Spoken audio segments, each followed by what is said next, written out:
Hello, everyone. I have the great good fortune today, well, first of all, to be sitting outside, which is quite nice, and also to be speaking to Dr. Larry Arnn, who is president of Hillsdale College. Hillsdale College is a liberal arts institution in Hillsdale, Michigan, and it's quite a remarkable place. I was asked to deliver a commencement address there earlier this year and went up for the day. I knew about Hillsdale a little bit, but hadn't visited there. It's a remarkable island of educational sanity in the midst of a sea of educational chaos.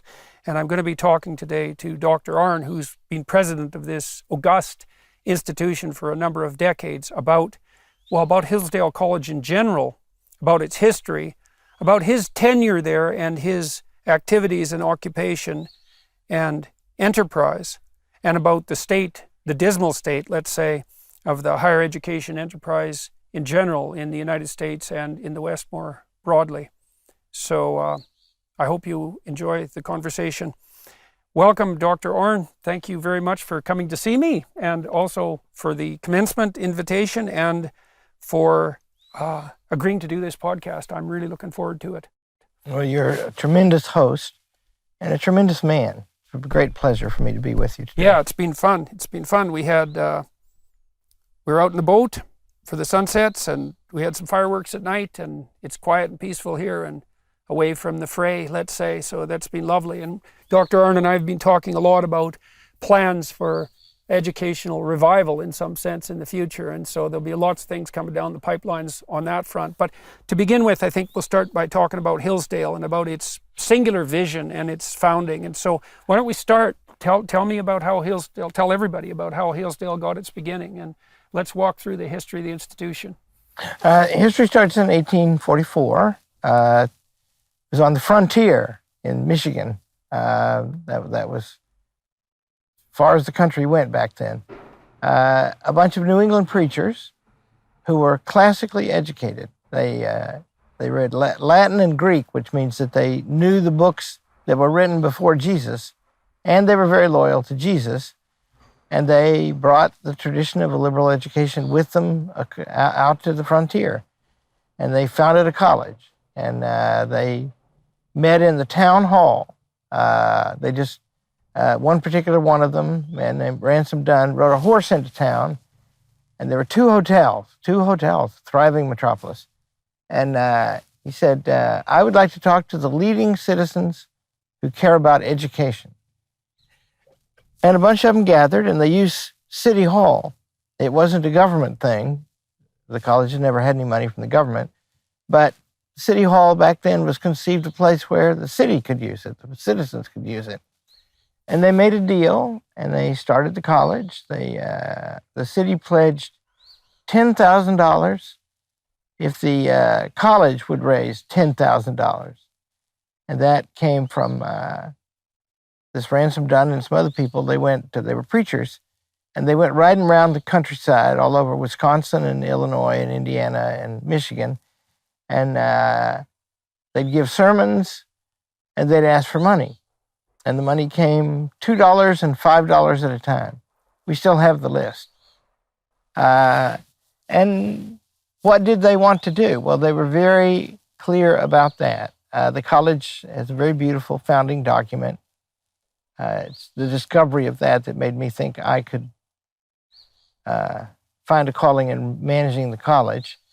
And it commits the college to four things. They are learning, freedom, faith, and character. And those are all drawn out of the great tradition of the liberal arts that goes back to medieval times, indeed back to Plato's Academy before that. And so you need to be free in order to. What does the liberal arts mean? It means the study of the ultimate things, the things that are good to know just because they're good to know. And then you need to be able to, you need to have your freedom to do that. The college has always been interested in the Constitution, and you need to have a strong character. You need to not be overcome by vice, but pursue virtue. And what else did I leave? And God is a big figure. So those are the points. And then, this is in 1844, and 16 years later, the world fell apart. The The Civil War began in 1861. And it's curious about that because we didn't have any military training at the college, but effectively all of the young men joined the Union Army. And there were more than 40 of them at the Battle of Gettysburg in the Peach Orchard on the second day, helped to turn the tide. All in all, about 500 of our students went, more than any place except Yale, which was older and larger than we were then. And the faculty had been very involved. So why do you think these preachers that started Hillsdale, Christians, were also interested in the benefits of a liberal arts education? Why didn't they just agitate to start a seminary? That's, great political philosopher writes, religion can't be simply open to philosophy, but the most open is the Christian religion. He talks about this man, his name is Harry Jaffa, a teacher of mine, his teacher, Leo Strauss. He talks about the fact that Moses Maimonides, a Jew, and Al-Farabi, a Muslim, and Thomas Aquinas are rough contemporaries. And Thomas Aquinas could write most openly about God, about the truth as known by reason. In the great Summa Theologica, the first query is whether anything apart from reason is necessary to know God.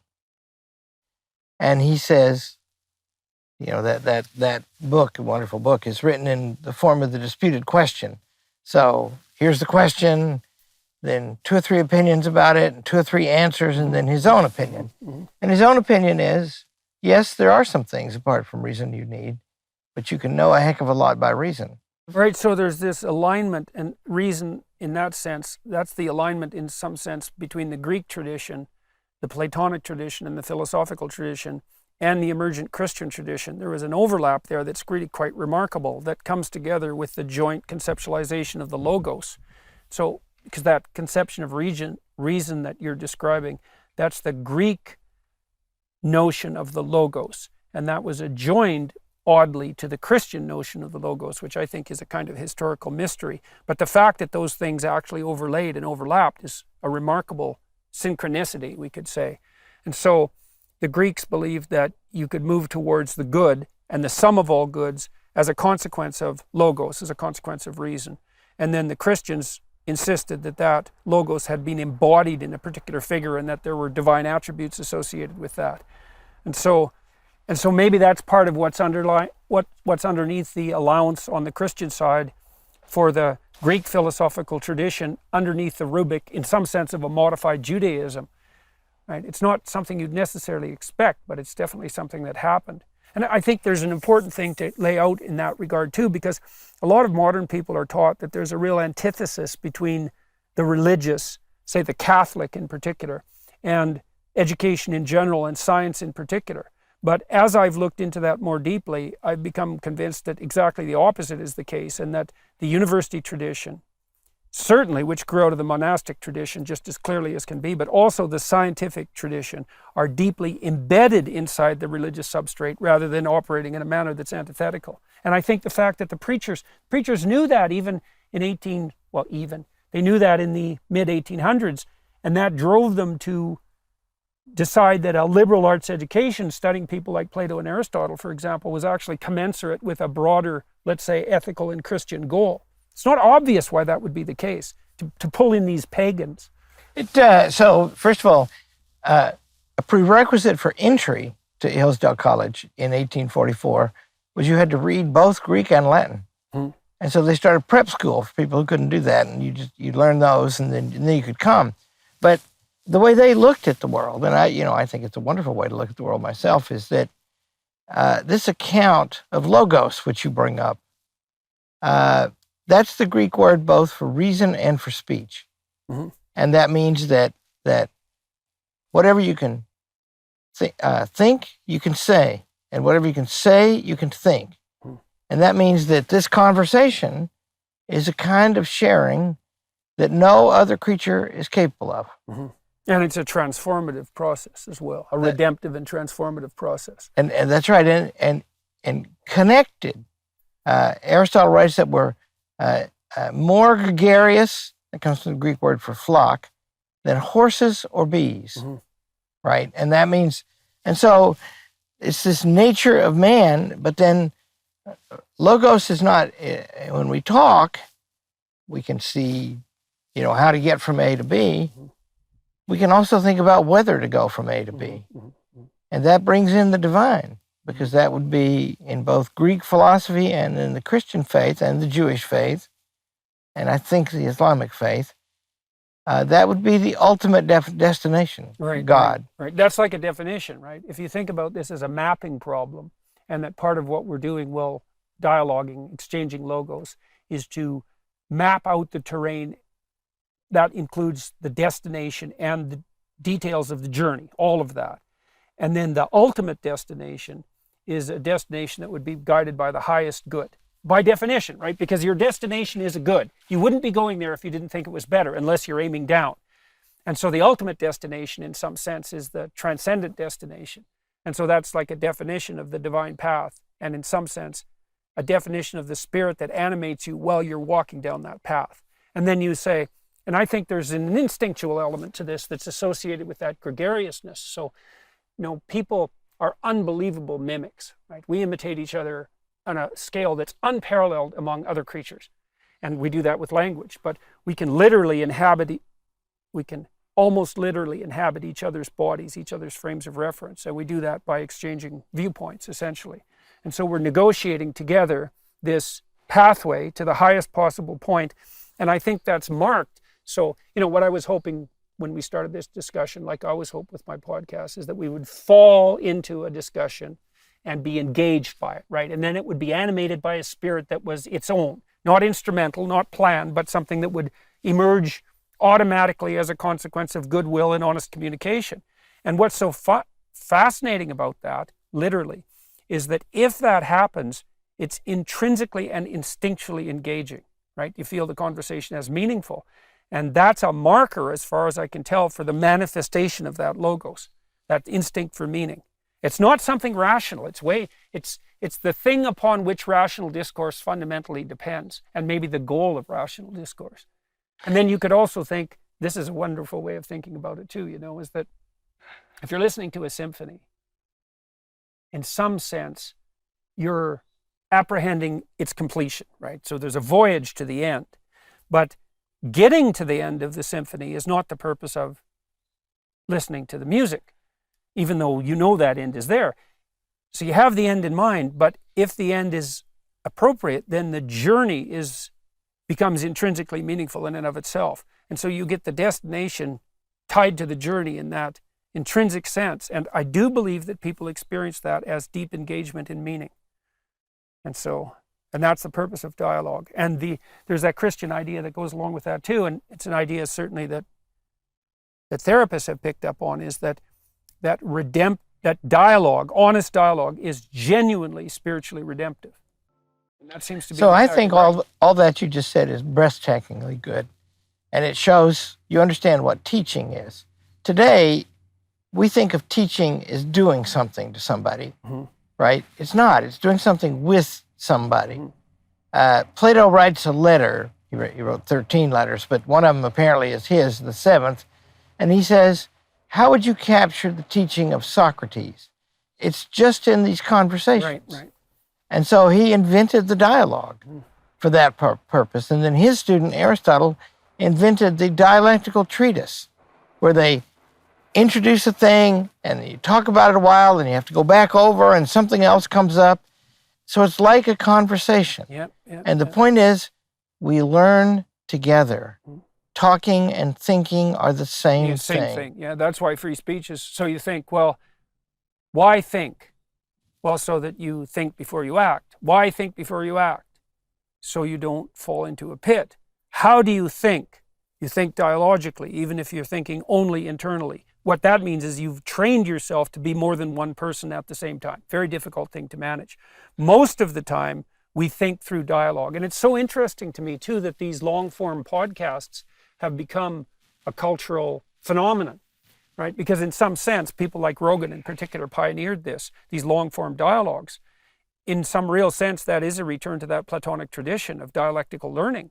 And part of the reason that people like these podcasts as well isn't necessarily because of the content, although that's relevant, but this is also relevant to the teaching enterprise. It's because they love to see the process of dialogue modeled. And so a lot of the comments on the YouTube channels, like I had a conversation with my father and I put it up on my channel. I interviewed him about his life, and I wanted to do that personally. I had my reasons, but it turned out to be a very popular podcast, much more than I had expected it to be. And I don't think it was because the content per se was like universally fascinating. It was the details of my father's life in a particular time and place in northern Saskatchewan when he was growing up, really on the frontier. But people really like to see the genuine intergenerational dialogue modeled.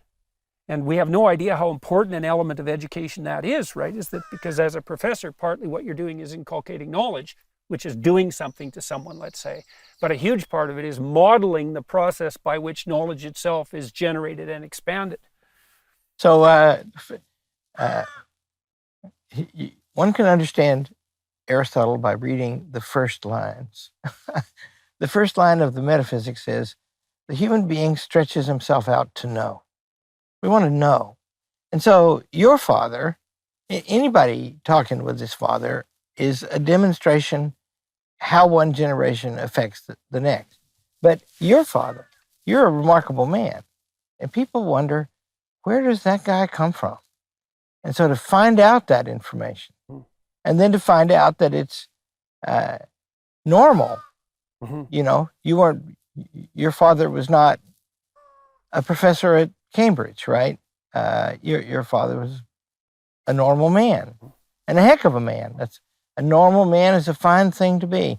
Just think of the conclusion you can draw about the form of government of aristocracy, right? It is one of the most worthy forms of government, but it's also fatally flawed because sons are not necessarily like their fathers and daughters like their mothers and fathers. So that, you see, in other words, there's an account of how nature works in hearing you talk to your father.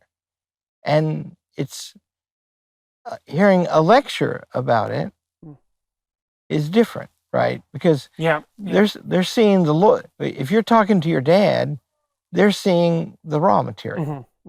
And we've been talking a lot the last couple of days, and your dad comes up a lot. There's a couple of things I realized about him. I thought about this for a long time. So my father has a very large collection of single-shot rifles, 300 of them or something, like a lot. And he's been, I would say, compelled and obsessed by collecting them, learning about them, and becoming an expert marksman, because he was, and he is an expert marksman. He was competing at provincial levels. So very good marksman. And when he hunted with single-shot rifles, because the goal was to hit the target with one shot. And it really, I wasn't interested in rifles the same way he was. And he had a craftsman interest in them too, because he made gun stocks, and he was a good carpenter and handyman. Very artistically gifted and very precise in his workings. His grandfather, who raised him, was a blacksmith who could make virtually anything out of nothing. And so, but his preoccupation with guns really was a mystery to me, because I didn't share the same thing temperamentally. I was probably too tender-hearted to be a hunter. But it came to me at one point, after having meditated on this for a long time, that the reason my dad was so interested in rifles was because he wanted to hit the target with a single shot, and he realized that that was the purpose of life. And I knew at that point that the word sin was a derivation. It's also derived through the Jewish equivalent of the word sin. The hamartia, which is the Greek word, means to miss the target. It's an archery term. And the Jewish equivalent of the word for sin has the same kind of derivation. It means to miss the target. And so I thought, I see what my dad was doing. He didn't know this either. He was practicing to aim in the most deadly possible manner. One shot, dead center of the right target. And all of that perfectionism that goes along with mechanical machining, let's say, and the precision that's necessary to make a rifle. It's all associated with that hunting tradition that characterizes human beings so deeply. Like, I mean, our whole physical platform is a throwing platform, and we aim at everything. All our sports are aims at targets. It's really deeply embedded inside of me, of us. And so I realized that about my father. And I told him that. I said, I think I figured out why you're so interested in rifles and shooting. So I outlined that. And he said, yeah, I think that's right. He didn't know that. And then, so that was very interesting, that precision element of him. But also, one of the things that my father gave me as a gift, and I think my mother did this as well, is that he was really 100% behind me, the best in me. I always knew, even when I was a little kid, that he didn't have my back exactly. He was a firm supporter of the best being made manifest in me. And many of my friends didn't have that with their fathers. And of course, people who lack fathers entirely, unless they're very fortunate, often don't have that at all. And so my dad spent a lot of time with me when I was a very little kid, teaching me to read, and hours a day when he came home from work for months on end. And I became an expert reader because of that. And that was an unbelievable gift. And the time he spent, that wasn't just the fact that he taught me how to do it, because he was a school teacher, but that he spent all that time and valued it so intently. It gave me this deep-rooted admiration and love for literacy that was, maybe that's the most fundamental element of my existence, I suppose, is that love. But I know that having that male encouragement firmly on the side of the promotion of your development, that is something that's just of inestimable importance, and something, of course, that should be offered by teachers to their students, male and female alike.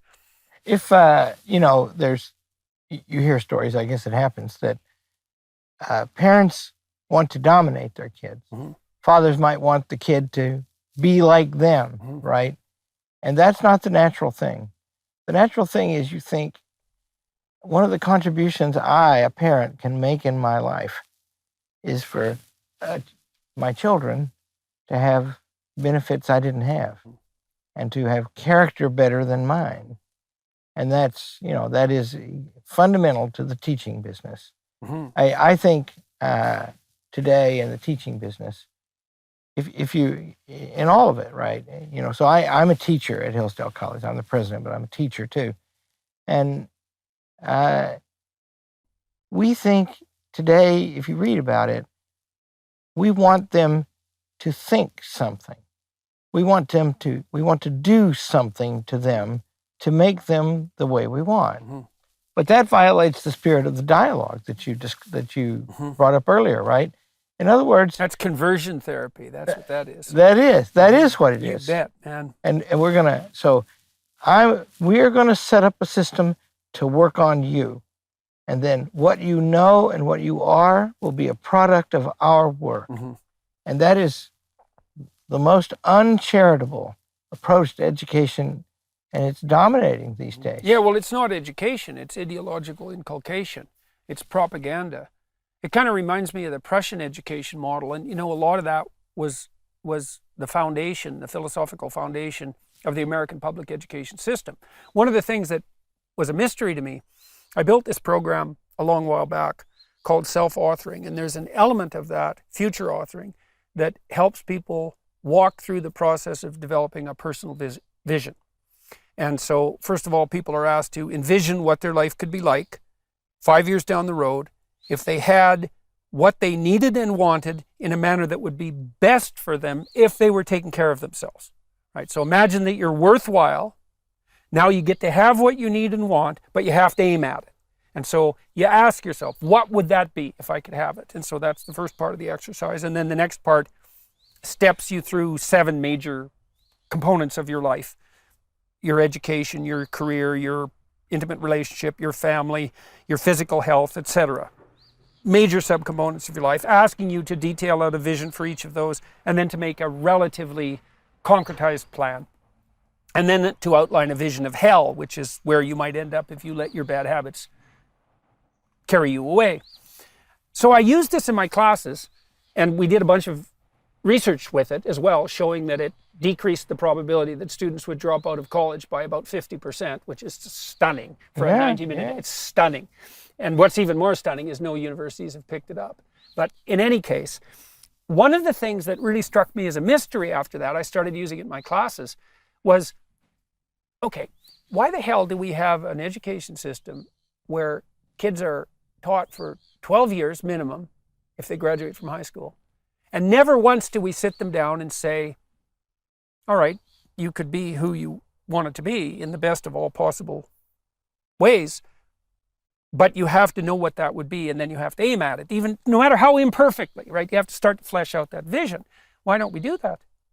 I thought, well, that's such an oversight. How can we have structured an entire education system where we spend 12 years doing everything except the one thing that we should clearly do, which is to help students elucidate a vision for the development of their character, which is what Hillsdale concentrates on. And then I did some background historical investigation and found out that the American public school system, and then public school systems in general, Japan, throughout Europe, were based on the Prussian military model. And so the American idea was that when the rural types were flooding into the cities in the midst of the high end of the Industrial Revolution, that there was going to be a demand for disciplined workers. And so the Prussian governmental authorities wanted to produce serf-like soldiers who were nothing but obedient. And so the Prussian education model, first state education system, was adopted in the US and then broadly in the West. And the underlying ethos was, we'll produce obedient soldiers, and then that workers. Obedient, same thing, inculcation of an ideological mode of life, right?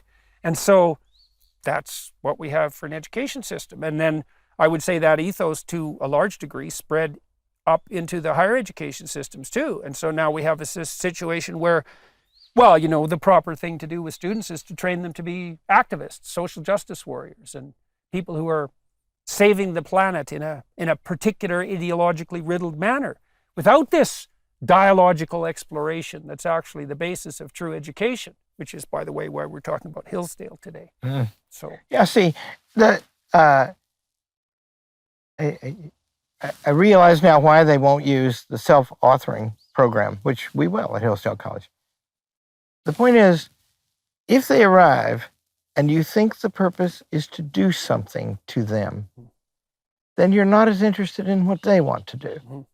And yet, you know, I think it's, you know, the only rule that works in a college, in my opinion, is be good. You know, there are a few details too, but, you know, is that a good thing to do?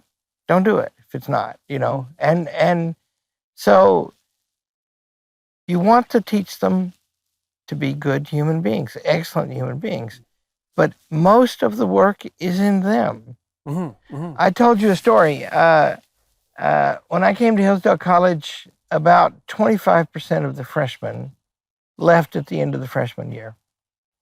And that means that at least 1 in 4 are dissatisfied. And that changes everything. Now, 25% is a very good number. Mm-hmm. You know, yeah, because it's more like 50 or 60%. That's right. But especially among young men.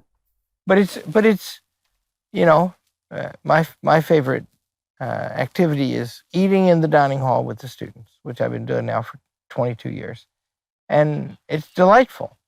And, you know, they soon forget who you are and you just have a talk. Mm-hmm. And I discovered doing that a lot of them were angry with the college. And why were they? It took a long time for me to figure this out, but the summary of the arguments was, I finally found a phrase that explained it to me. Nobody told me. Nobody told me about this. Nobody told me about that. About what sort of things? And when was this? This is in the year 2000 to 2002. The breakthrough came in 2002. Mm-hmm. And you know, like, we're a very old-fashioned college. We have, the sexes are separated in the dormitories. Mm-hmm. And there's no drinking in the dormitories and all that. And so, you know, and that's in the curriculum. So it's an anti-Animal House institution. It is, very much, you know, and the curriculum is, one half of the curriculum is the same for every student. You know, because we argue, there are great things to know, and you have to be introduced to them, mm-hmm. all of them. Mm-hmm. And you figure out your major, sure, but you won't be able to practice your major if you go into a particular line of work unless you know something about the world as it's. So anyway, so that's all very strict, and it was stricter now, but it was strict when I came there somewhat. Well, I finally got to the bottom of it. They have to agree. Mm-hmm. Mm-hmm. You can't be doing things to people unless they agree that you may do them. Right. Policy that involves compulsion is by definition bad policy. It is, isn't it, though? And you have to spend all the time enforcing it. You produce resistances. And so your students were telling you, 25% of them, that they didn't feel that they had entered into this agreement on a sufficiently informed and voluntary basis. That's right. And I was missing that. I thought they had a disagreement with me about whether they ought to be having sex before they get married. Mm-hmm. And they may have that disagreement, but that wasn't the operative one. Mm-hmm. The operative one was nobody told me. Mm-hmm. And so when I saw that, it was a revelation in a dinner with a bunch of frat boys who I saw what the rub was. And the next morning we wrote the honor code. Mm-hmm. And now we don't lose 1% of our students from. Yeah, so we need to say that again. So your dropout rate is what? After the freshman year, 1%. 1% compared to 60%. Well, compared to 40%. Mm-hmm. No, compared to, what was it? 40%. Right. And what's the average for institutions? It's more than no, that. I messed up my numbers. That's okay. Ours was 20%. Yeah. And the run in colleges generally is around 40%, 40 to 45. Mm-hmm. And so, 20% is huge, by the way. It means every time you sit down at a table, there's a couple of people who are unhappy. Right. And you don't want that. Because college means partnership. Mm-hmm. It's so strange, that you have this strict and traditionalist college, but aligned with that is an ethos of self-determination and self-development. And so it's a very paradoxical juxtaposition of order and opportunity. And an interesting one, because this is, I think, part of the downfall of an excessive Protestantism in some sense, is that, and it's also a downfall of small L liberal philosophy, is that we tend to think of all external constraints as inhibitions on self-actualization, right? It's just limits, it's just arbitrary walls that you're running into to stop the flowering of the wonder that is you. But it's a very perverse way of conceptualizing opportunity, because it does turn out that under many circumstances, if you accept a strict regimen of a priori rules, like in a chess game, that what that does is open up a wealth of opportunities to you that you wouldn't have otherwise had. So there's this weird relationship between strict rules and freedom. And one of the things that I loved, and is why we're having this conversation too, is when I went to Hillsdale, I've been to lots of university campuses in my life, and many in the more recent years, and they're generally there's a sense of resentment, entitled resentment, that permeates the establishment. You see that in the faculty, the administrators, and most of all in the students. And it's very unsettling and uncomfortable. And I really felt the absence of that at Hillsdale. Talking to all the students, talking to the faculty, talking to the administrators. There was a harmony there, like a musical harmony. And I know your campus is also, one third of the students are involved in the music program in some 40%. manner. Right, 40? Yeah, it's amazing. And there was music everywhere in the campus, which I thought was just wonderful. And so, it's also so interesting to hear you talk about this old-fashioned approach with sex-segregated dormitories and so forth, and these 1950s rules, or before that, let's say, and that students actually find that acceptable if they're brought on voluntarily. So let's talk about that honor code more. So why did you decide that the solution to the problem of their discomfort wasn't alteration of the rules? It was more clear explication of the a priori rules. Why did you go that route? And why do you think what was the route, and why did it work? What I thought before I had this revelation, just quickly, how did I have it? A national class long jumper, a very beautiful young man, a frat boy, began senior dinner. They come over to our house and we have dinner with them, and this was a senior dinner. And he began by forgiving me for the rules. And, And I was cranky that night. And I said, "Why'd you come here?" And he loved it, he said. And I said, what do you love about it? You want us to be this the same as the University of Michigan? You should. And then I said, the golden thing, I said, "Could you read when you came here?"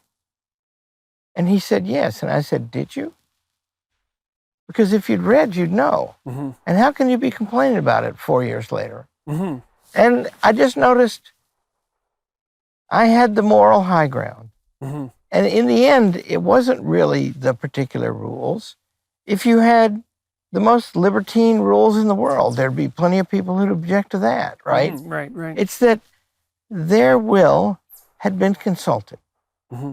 And so... Right, and that was made thoroughly explicit and understood. That's right? what the honor trick, code, right? That's what the honor code does. And see, we were afraid of the honor code because we weren't very strong in applications. We're very strong now. And afraid we wouldn't get enough. And what if they don't come? And yeah, that's the same sort of fear that's, I would say, paralyzed and castrated, let's say, the Catholic Church and its liberalization. It's, well, we're making it too difficult for people. We just have to make it easier. And we make it easy enough, then everyone will come. I read Kierkegaard, and Kierkegaard has a famous passage where he describes just how useless an idler he really is and how it's impossible for him to be a benefactor of the industrial age and to make everything that's already been made easy even easier for people. And so that his signal contribution was to do everything he could to make things more difficult, because there would come a time when everything had become so easy that the cry for something difficult would become overwhelming. And I love that. And that's a good example of the necessity of these that's an rules. Excellent rule of thumb when dealing with the young. Because what is their drive? They're like, I think of them like plants. I think they grow. I don't think you're making them into anything. I think they grow. Mm-hmm. And you can stunt them, though. You can do that. Oh boy, can't you though? And so they want to grow. They don't even fully understand the process, but they want to grow up. It's the reason why a 1-year-old or a 3-year-old probably will get cranky if the 5-year-old is treated like more of an adult, right? Right. They want to grow up, right? And so you have to harness that. It's not really even a harness. You have to get that on your side, and that means encourage it. And that means this coming here to Hillsdale College is an act of maturity. Right. And maturity is a desirable thing. Yeah. It's better in all ways than being immature. It opens up more possibilities. It's not subjugation to more constraint. That's right. It's the acceptance of a voluntary system of disciplined striving and the opening up of an immense vista of opportunity. Yeah. If I was as good at psychology as you are, I'd trade jobs with you. See that, and I'll just tell you, when you approach it like that, happiness blossoms everywhere. Mm-hmm. I mean, Hillsdale College, I used to sit down in the dining hall, lunchtime in the dining hall is, come to visit Hillsdale College, I'll take you to the dining hall, we'll have lunch. And you sit down with these kids. I'm the only old guy who sits with the kids all the time. And it's delightful. It wasn't always. Mm-hmm. They had complaints, and I would leave the table thinking, we're subsidizing the daylights out of these kids, and they're not happy. What are we spending our money for? And Well, it's still very perverse and strange that what you decided to do was to implement an honor code. So first of all, why honor? Why that archaic and old-fashioned word? And maybe we could walk through what the code is and how you introduce that to students, and then why they not only appear to accept it, but to accept it so assiduously that they all stay in the college, that's an amazing achievement, right? That's remarkable and very unlikely achievement. So, and it's such a strange route to get there. Yeah. So why an honor code? Well, honor. So I have the device of reading Aristotle and teaching Aristotle, and that's always good for one, in my opinion.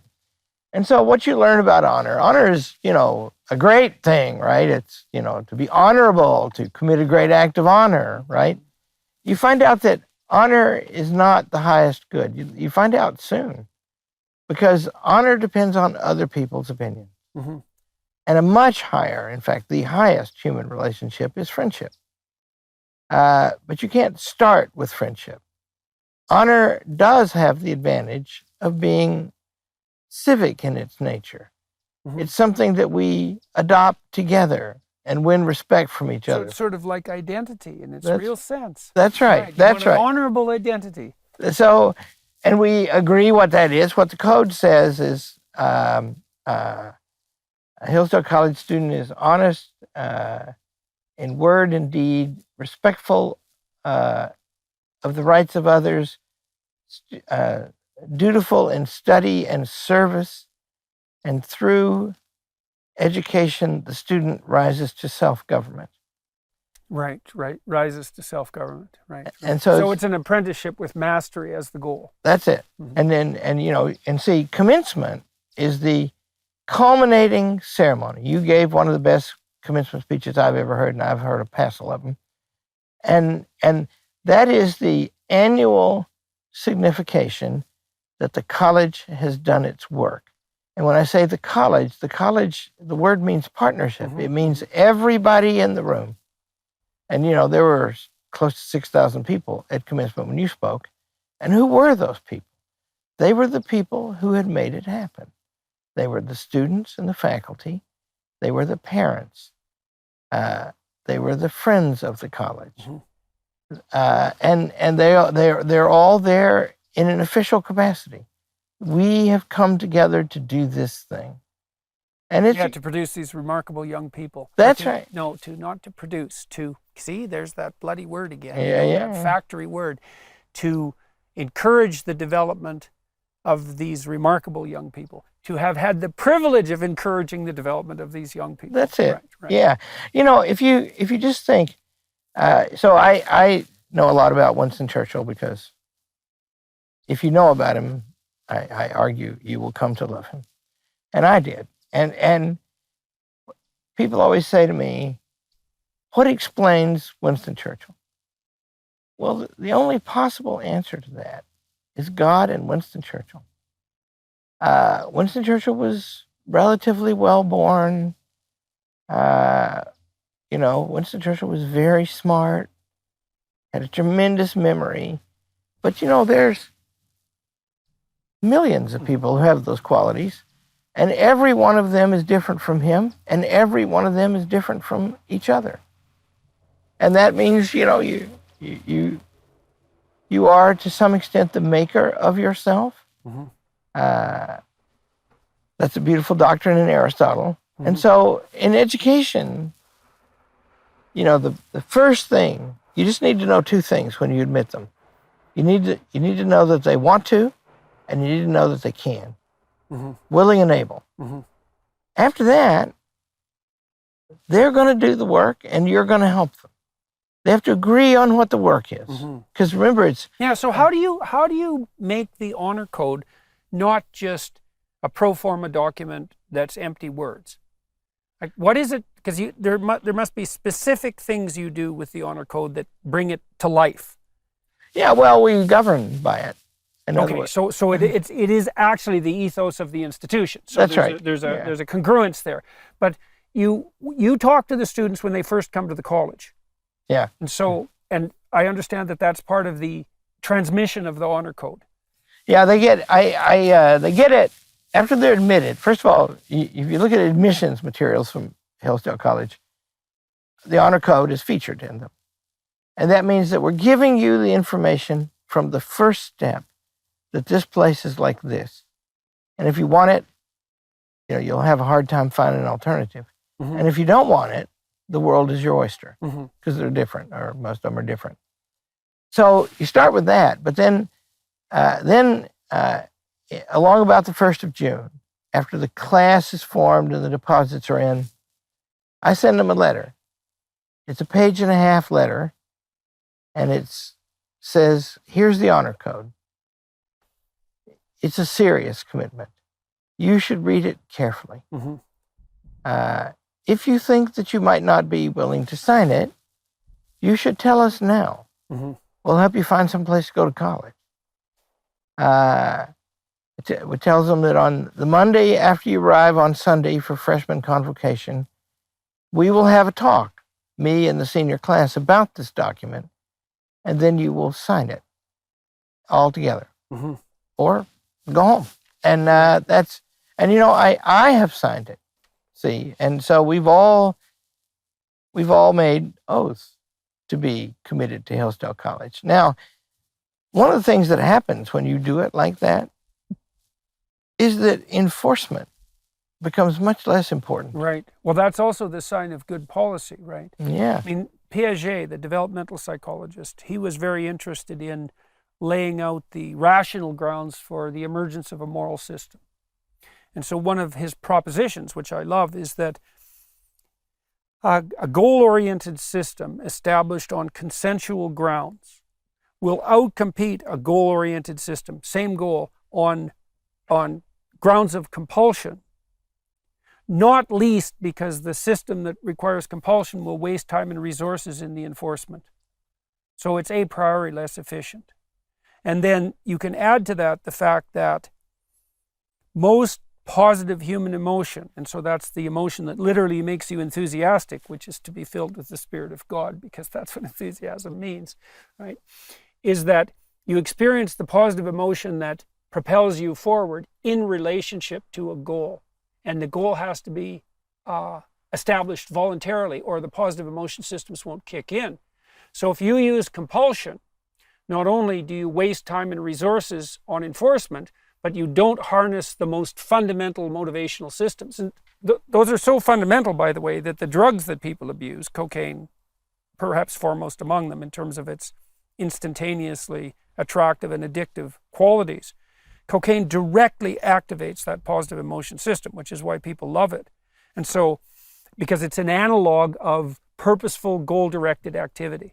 And if you establish a high goal, the higher the goal, the more rewarding in the technical sense every step towards that goal is. But that has to all be done voluntarily, because otherwise it's an imposition and entirely different psychophysiological systems come into play.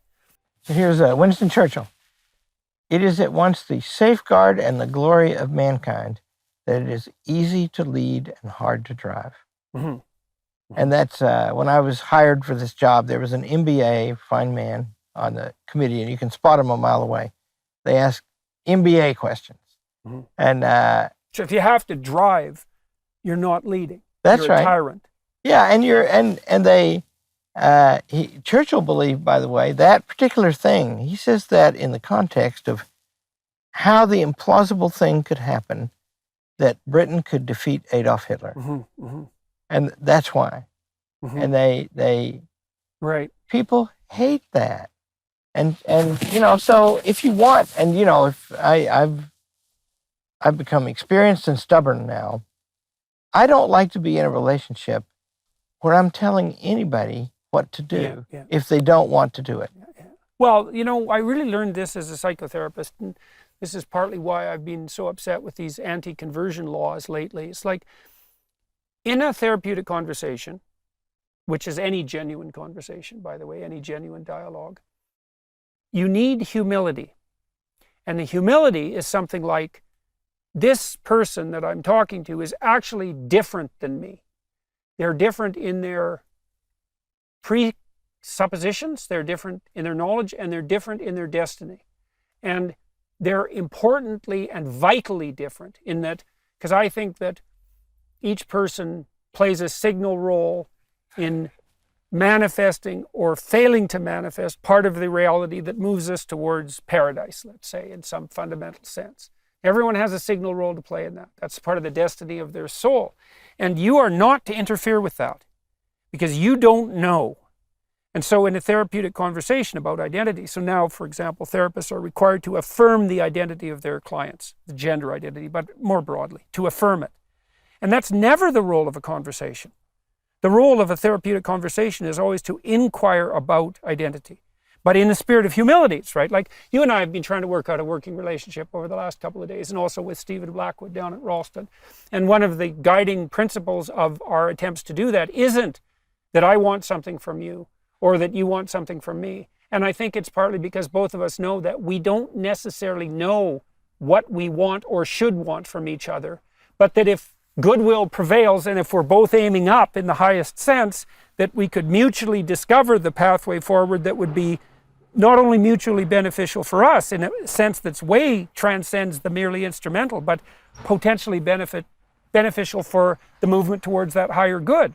And that is, I think, in some real sense, the foundation of the most genuine friendships, right? Because in a genuine friendship, you want the best for the other person as well as yourself. But in Aristotle, friendship is the highest human association. Mm-hmm. And there are three kinds. In one kind, it's transactional. Commercial friendships are often like that. Mm-hmm. You know, that's why somebody who sells you wood might send you Christmas candy. Right. And then another kind is pleasure. Aristotle, that's higher. Aristotle says the young are particularly given to that. Mm-hmm. Their bodies are really great and getting better all the time. And then there's this ultimate kind, and that's the rarest, and it's the permanent kind. And the permanent kind is a shared love of something ultimate and a commitment to pursue it. Mm-hmm. And that's the only map you can have in a relationship that's likely to sustain it. Mm-hmm. And see, I've discovered... And you get the additional benefit there of not only the hypothetical movement towards that goal, but the deep engagement and pleasure that accompanies each step along the way to that goal. And that's a good marker for the quality of the relationship, right? It's that it's interesting in and of itself. That's it, for its own sake. Mm-hmm. So in book 10 of the Ethics, he describes this beautiful activity. And that is, and you have to get the moral virtues first. You have to be courageous, and you have to be moderate, and you have to be just, and you have to be, And you have to be wise, prudent, practically wise. You have to be able to manage your life. You have to be able to control your passions. You have to, and it goes beyond controlling them too. It means an active love for the right thing. Right. Yeah, well, I'm just going to interrupt very briefly. That's a distinction between a Freudian view of emotion regulation and a Piagetian view. Because the Freudians, this is one of Freud's signal errors, and it makes him a Protestant of sorts, I would say, and a liberal of sorts, is that the regulation of aggression and sexuality is held to be a consequence in some sense of compulsion. That's the superego. So that's like the internal tyrant saying no to aggression and no to sexuality. But the Piagetian view, which is much more subtle and appropriate, is that those impulses are not inhibited. They are integrated into a higher mode of being. And so Jung carried on this idea with his idea of the integration of the shadow. And so for Freud, in some sense, aggression was inhibited by the superego. Right? You need to be aggressive. You want to be aggressive, but the society imposes a limit on you that's essentially a form of compulsion. But for Jung, for example, with the idea of the integration of both the shadow and the anima or the animus, which would be the contrasexual tendency, it's a matter of bringing the devil in some sense to play. It's like, well, you need that aggression. You absolutely 100% need it. One of the things that struck me about you when we first met, which I really liked, was that you were someone who was capable of saying no. And I know what no means because I thought about it a lot, partly because I was interested in childhood development. No means, if you keep doing that around me, something you do not like will absolutely 100% certainly happen to you. And you have to be willing to enforce that, or you can't say no. If you can say no, you almost never have to enforce it. But you can't say no also without the integration of that shadow. And so it isn't that aggression is inhibited, it's that it's integrated into a higher order game. This is really relevant for aggressive young men because they're competitive. You say, well, we have to socialize them to be more like little girls, which is like the idiot plan of a multitude of psychologists and social workers. It's like, no, you don't. You have to integrate that competitive impulse towards a much higher end. And then that capacity for aggression starts to become unstoppability and implacability and the ability to be stalwart and noble and to abide by a code of honor, let's say. So a much more optimistic way of viewing. Yeah. Well, and see, that energy, I'm heavily under the influence of the Greeks and the Christians and the Americans, because the founders of America were really great too. If the point is, your motive, action, everything that has a soul, you said you said some form of the word animation or animal about Freud. That just means it moves itself. Anything that's an animal moves itself, and that's the Latin word for soul. Anima. Yeah, and so we move ourselves, and the point is, by nature, we can. And that means we want to. And so the question is, toward what do we move? Right, that is the question. And reckless little boys, I was one myself. Lord knows what they'll do, right? But harness that to some high cause. And first of all, you make their life meaningful. Like, we don't want our students tearing up our campus over political causes. We're a very conservative college. We have fame for that. We publish a newsletter to 6.5 million people. But we don't talk about the stuff, public policy, very much on the campus. And we discourage it.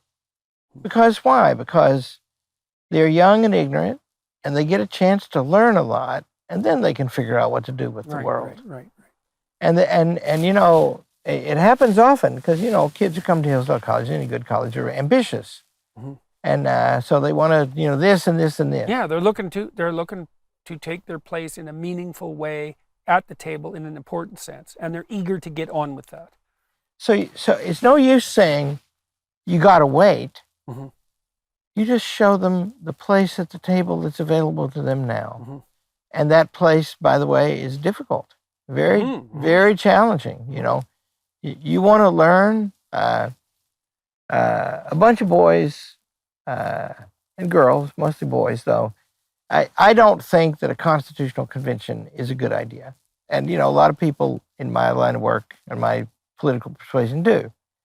And so a bunch of kids get debating me one time, because they know that I'm against it, and some other famous people, I'm not famous, but they are for it. And they want to get up a debate. They want me to debate these people and them. And I said, okay, I'll do that. I said, the stipulation is that you not spend very much time on this. And they said, why not? It'll be fun. I said, yeah, maybe. I said, but you're not ready to define for me the meaning of the term politics, which is not an easy word to define. It's a form of human community that takes its nature from specific things about the human being that are unique to the human being, right? And so I said, and until you can do that, I don't want you wasting your time figuring out about this arcane point about the Constitution. And, do you want to be just another policy wonk? Or do you want to be a learned person? And they, and have you noticed that there's actually a difference between those two things? Yeah. And it's an important difference. And see, it calms them down. You see, because what you said. See, I'm going to come to you for counseling. I guess I'm doing that right now. Mutual counseling. It's usually a great idea to suggest something better than the bad thing they want. If it's bad, and it's usually not bad, just not bad not good right now. And that, in other words, you stoke their ambitions because that's the fuel that makes them go. And, well, and what a dismal proposition it is to set forth to a young person who's 18 and say, well, your axiomatic a priori political convictions, shallow and unmoored though they are, unabetted by any apprenticeship or knowledge, are sufficient for you to go out and transform the world right now. Yeah. It's like what a dismal view that is. And instead you can say, look, if you applied yourself with all due diligence for like 10 years in every direction you could possibly manage, you might be ready to set a tentative toe out on the world stage in whatever manner you could have earned by that point. You know, the greatness of, and see, that's another thing. If you can teach somebody, you know, the highest human activity in Aristotle is a secular version of the highest human activity in Christianity or any religion, communion with God. And that's contemplation, is called in the ethics. And it's hard to get your soul to a state to be able to do that. You have to be courageous. You have to be, you know, Aristotle says, if you're afraid of the bees buzzing around you, you will not be capable of this. See? It requires all the virtues and years of work, right? And if you get it, and it's an immediate beholding, he says, and you don't think about anything else at the time. And then he says, nothing can help you with this except a friend. Mm-hmm. That's the highest kind of friendship. Mm-hmm. You do that with people. Right. You see something beautiful. Well, that's what you have when you have a friend, is the person, there's something that they see in you, if they're your friend, that they love and want to nurture and cherish. That's it. And they aim at precisely that. And maybe they're even better at doing that for you than you are for you, and that they are for them. So a friend in that sense is in some sense the best ally. I had a friend, university, Morgan Abbott is his name, tough guy, from a rough background, poor background. He lived he was poor in a serious way. Northern Alberta, rural poor. That's frontier level poor, man. His dad was a longshoreman. He's a tough kid, this Morgan Abbott, and he's worked with the worst delinquents in Canada for like 20 years and then worked with brain damaged people, and he's a tough guy. And he was a good friend of mine when I went to college. He was older than me, came back working in the lead smelters in British Columbia, and then came back to college to get himself educated. And he's the person who really talked me out of my initial socialism, not politically. He just said something like, there's a hell of a lot more to the world that is encapsulated in the socialist philosophy. And he said, you know, most people join the socialist political parties to get out of the working class by adopting a leadership position, which I liked a lot and was commensurate with my experience. And he was a very, what would you say? He was a inspiring figure for me, probably more for me even than for himself, I would say, in some sense. And last year, 2 years ago, when I was unbelievably ill, him and I have kept in contact over the years, you know, less intensely than we had, but in contact. And he walked 5 to 12 miles with me for almost a year every single day. Yeah. Mm. See? Now that's, if you study the Greeks properly, you learn to love the word beauty, because beauty is the perfection of good. And so what you just said, that was a beautiful thing. It was, you know, to know that a thing like that happened Mm-hmm. is worthy and worthy making to everyone who hears it. Mm-hmm. And so the education of the young it involves helping them understand how much they want that. Mm-hmm. Everybody wants that. Mm-hmm. And how noble it is to want that. Yeah, that's right. Mm-hmm. And that's so, and see, if you can get that through to them, and you can, by the way, because they're made to know it. You know, that's... Well, and then college also offers that stellar opportunity. I mean, when I went from my little town, my pack of ne'er-do-well friends there, a few of us went off to college, not very many. Then I had this opportunity to shed who I was and to find a new peer group and to become someone else in a radical way, and to do that to some degree voluntarily, right? To pick a new set of people that I wanted to associate with, to pick a new peer group, some of whom were the great thinkers of the past, right? Because that's one thing college offers you the opportunity to do, is to pick a peer group in some sense that's the great figures of the past. It's a daunting endeavor, but that's what's there before you. And so it is definitely the case that that's a stellar opportunity and a signal contribution of educational establishments, something difficult to replicate online too. So you open the door for students to do that and say, this is what you should be doing at that point. Stellar group of peers who will ennoble you as you move forward, and a shared goal of apprenticeship and maturation, and the opportunity to take your place at the table as an adult. A great adventure, all of that. Yeah, and you know, you don't want to take the magic out of it. It's not working on them. It's mostly them working, and you work with them, and it's so fun when you get it right. You know, and you know, we have, because we're trying, in my opinion, these days, and this is mostly because of changes in philosophy that go back 400 years. We're trying to re-engineer the society all the time. And that means you have to re-engineer the people in it. Mm-hmm. And that means school becomes, that's its purpose. Mm-hmm. You're going to come here and we're going to do things to you, right? Why is that an attractive proposition? It's attractive if you want to be a slave. That's it. And so the truth is, like the best teachers, I know a kindergarten teacher who does this, and I know many at the college where I work who do this. In the first 10 minutes of class, there's tingling anticipation. And there are two kinds of best teachers at Hillsdale. One kind just says, this is going to be great. The other kind says, this is going to be great, and this is going to be hard. I'm afraid I'm in the second camp, and I'm not claiming I'm the best, but I'm pretty good. And mostly because I know that. I know this is a beautiful thing, and we are going to learn it. And it's and we'll be different after we know it for all time. There's a great antidote to cynicism in that too, because part of the culture war that's going on right now is the consequence of an insistence that the fundamental motivation of people who are in positions of authority like you is one of power and domination. So imagine that there's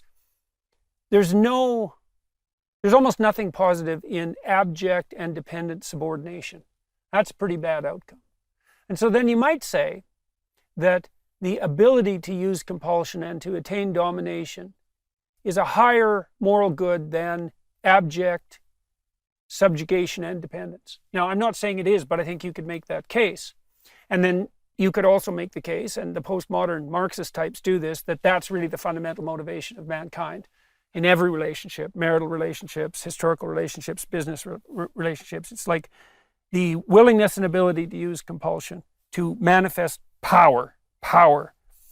And I think, well, that's probably better than dependency, but compared to the pleasure of, let's say, genuine friendship or mentorship, it's not even in the same conceptual universe. And so one of the things that the cynics about business organizations, for example, don't understand by emphasizing the role of power is how much pleasure there is. And this is a paternal pleasure, I think, a patriarchal pleasure in the most fundamental sense, in having the opportunity to find someone who's rife with potential and to offer them a multitude of beneficial pathways forward, to be able to participate in that. My graduate supervisor, Robert Peel, great guy, still alive. I'm going to talk to him on the podcast soon. He was a great mentor. He had his wheelhouse of authority and knowledge, encyclopedic knowledge of the relevant psychological literature, great administrator, and great manager of people. And he took immense pleasure in forming a stable of graduate students and undergraduates and facilitating their development forward. And that was the primary motivating purpose of his life.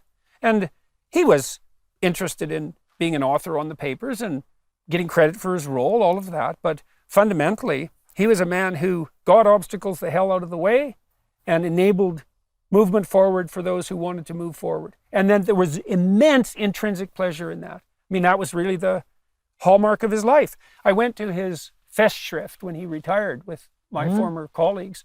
And it was a lovely affair. There was 100 people thereabout, and every single one of them got up and said, here's the signal manner in which this man transformed my life. That beats the hell out of power. Isn't it though? And it's not only not power, It is the literal antithesis of power.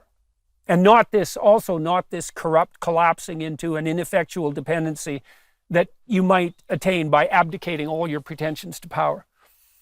I have, see, I'll bet when you have that Festschrift dinner for yourself, you'll have 1,000 there. And some protesters. Yeah, you'll have, well, we both get that, right?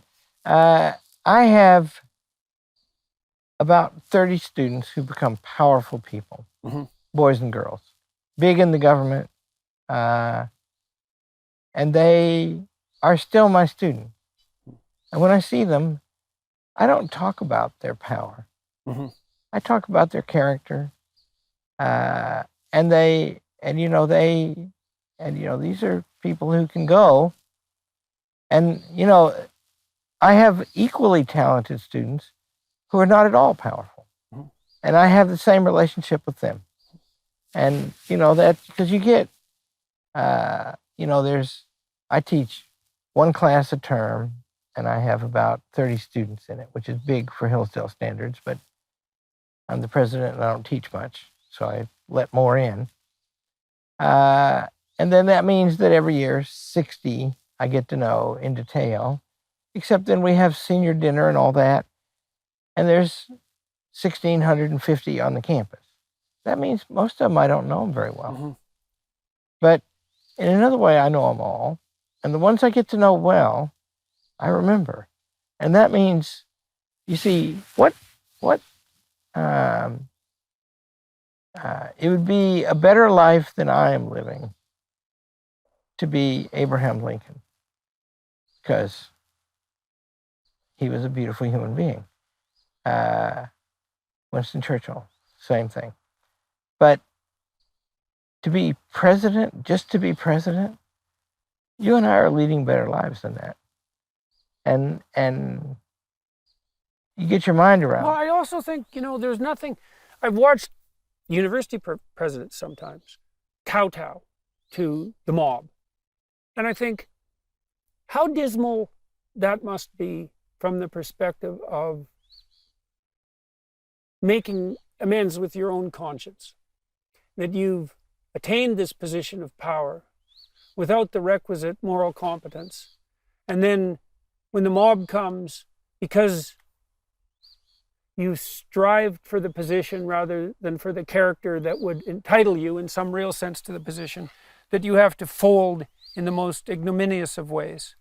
And to me, that just shows the absolute hollowness of the attempt to attain power without attaining first the authority and the competence that would make that power, that would render that power justifiable. The bad thing about authority, I have authority, I have a fair amount of authority. And the bad thing about it is you're at risk when you use it.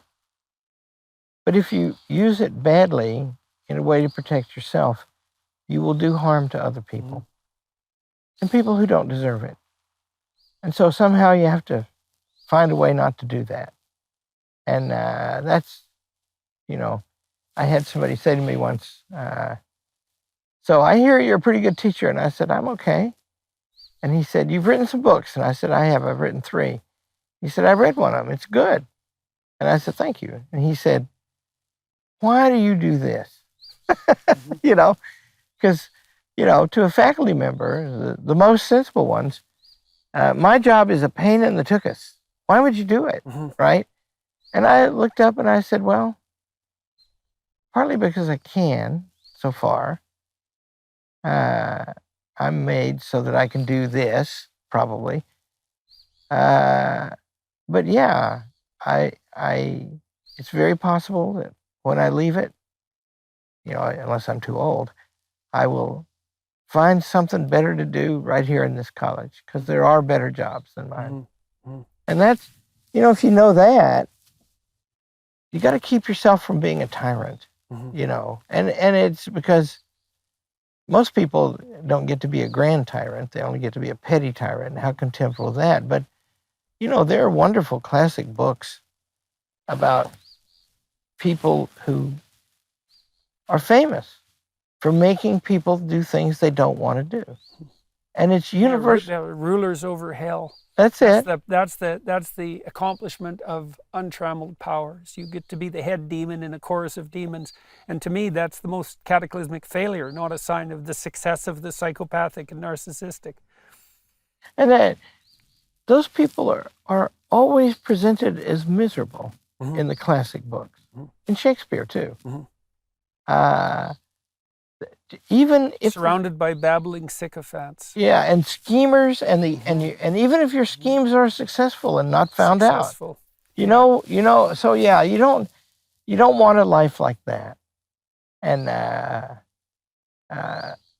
yeah, and maybe you don't want to impose that on other people either. No, you don't. That's mustn't. You mustn't, and that means that it's an excellent guide. It's not the only way. Proper authority derives from the will of the person over whom it's exercised. That's the consent of the governed, if I remember correctly. That's right, and that means that then you don't have to fight, right? We're going to have to do one thing or another here, and there are people in favor of both. It means some people are going to be happy, but everybody's given their consent that we're going to decide this thing this way, and that's renewed honorably. That's right. Yeah, wouldn't that be lovely? Yeah, and we've got to get back to that. It's well, I really saw that at Hillsdale, and I'm going to talk to Dr. Arnn more behind the Daily Wire Plus paywall. I've decided to do a more personal interview with people for an additional half an hour as part of my contractual obligations to the partnership with this arrangement, with this group. And so I think that's a good way of splitting it up. And so, well, I talked today with Dr. Larry Arnn, who's president of Hillsdale College, which I think is a remarkable institution, and I think one whose best days are still in front of it, which is quite interesting, and which is offering a proposition which at the moment has become almost infinite value, which is a disciplined, stringent, strict educational doctrine, voluntarily undertaken, devoted towards the true ends of a true liberal arts education. Man, and there's nothing more valuable than that, accepting perhaps like servitude to God himself. And so thank you very much for talking to me Thank today. you, Jordan. And it's going to be a privilege and a pleasure working with you as we move forward. Mine, very much. Thank you.